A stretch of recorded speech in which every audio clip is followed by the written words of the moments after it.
Okay, so what we're going to be doing today is doing refrigerator clean outs.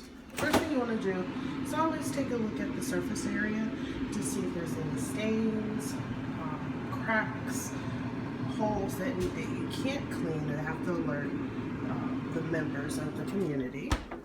Okay, so this one, you see we have a couple of stains here. These will be easily wiped out, but the first thing we want to do, as always, is apply a product. Today we're using the fantastic Scrub and Bubbles 5-in-1 all-purpose cleaner. Now this is a very strong product, so you want to definitely spray it in a ventilated area. I've opened up the windows and I have on a fan. So you're just going to spray the area. And as with any product, in order for it to do its best work, you want to allow it to penetrate by letting it sit for about 10 to 15 minutes.